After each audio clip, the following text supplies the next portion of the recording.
بسم الله الرحمن الرحيم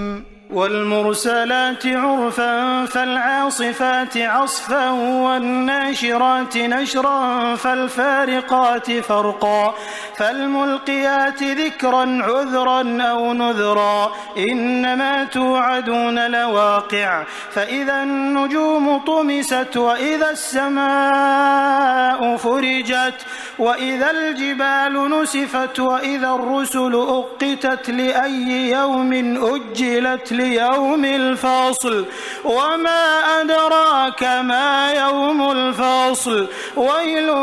يومئذ للمكذبين ألم نهلك الأولين ثم نتبعهم الآخرين كذلك نفعل بالمجرمين ويل يومئذ للمكذبين ألم نخلقكم من ماء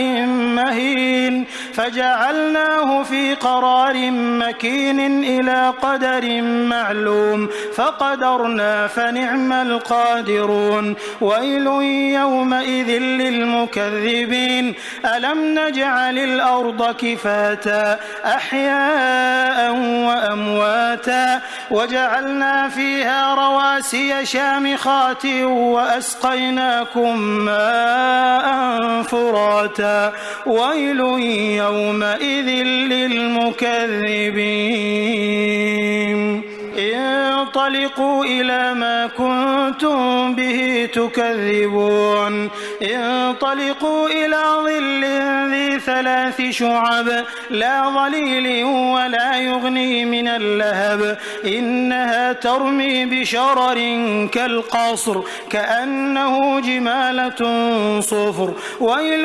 يومئذ للمكذبين هذا يوم لا ينطقون ولا يؤذن لهم فيعتذرون ويل يومئذ للمكذبين هذا يوم الفصل جمعناكم والأولين فإن كان لكم كيد فكيدون ويل يومئذ للمكذبين إن المتقين في ظلال وعيون وفواكه مما يشتهون كلوا واشربوا هنيئا بما كنتم تعملون إنا كذلك نجزي المحسنين ويل يومئذ للمكذبين كلوا وتمتعوا قليلا إنكم مجرمون ويل يومئذ للمكذبين وإذا قيل لهم اركعوا لا يركعون ويل يومئذ